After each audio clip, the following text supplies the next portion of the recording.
Alright, so check this out. I'm so tired of looking at things wrong with men and women, so I just had to speak on this. Dating in 2024 just isn't what it used to be, obviously. We can blame social media, we can blame Hollywood, we can blame music. Ultimately, though, the only person you can blame is yourself. You can believe what you want to hear on the internet, but at the end of the day, that's just someone's opinion and it's not a fact, and it may not apply to your reality. You can believe statistics all you want, but we all know statistics are manipulated and skewed for control purposes, but that's for another video. You got to do what works for you, man. We are living in a what you can do for me culture, but what can you do for someone else? So let's talk about social media. There's plenty of people projecting a lifestyle, but most of the time it's just their highlights. That may not be their 365. But even if it was, what does that have to do with your dating life? If it's something you've never experienced before, how would you even know you would like it? When you hear people talk about times before social media, you really had to get to know someone. They may not look like what you're ideally looking for, but you may have a ton of things in common. You may have matching future goals, and one of the best things you can have together is chemistry. These are things that actually build a relationship. Relationship, meaning you can relate with things in common, relate with future goals, relate in energy through chemistry, relate in how you want to build a family, if that's what you're after. Now, most of social media is superficial anyway. You should be focusing on things that matter. You shouldn't be focusing on anyone that isn't focused on reality. But you do have to hold yourself to that ground as well.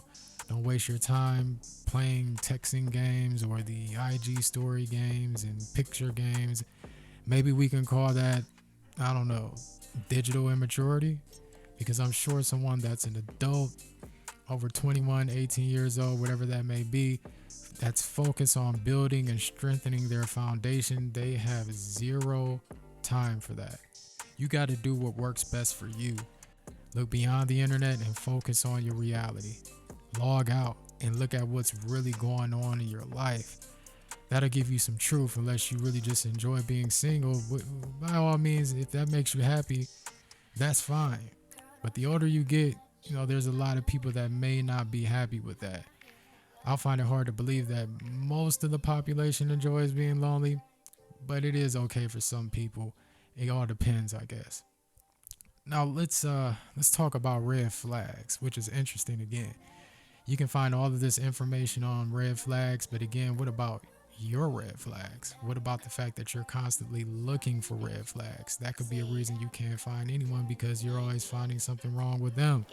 That in turn is just something wrong with you. You got to get to know someone. Everybody's human and everybody has flaws. I don't care how nice they look, how much money they have. It's going to be something. So the question you should ask yourself is, what are the deal breakers? Not something superficial, but like real deal breakers, like someone actually putting their hands on you or constantly cheating, or just some extreme shit. You got to be able to accept someone with their flaws, because they're damn sure gonna have to accept you for yours. At the end of the day, try to connect with someone, and I'm sure it'll be light at the end of the tunnel. And I'm really hoping the best for you or anyone else hearing this. So possibly maybe you'll be the light at the end of the tunnel for someone else. And when you do get there, and I'm sure you will, you can say you didn't fall for the okie doke. Let's wake up, people.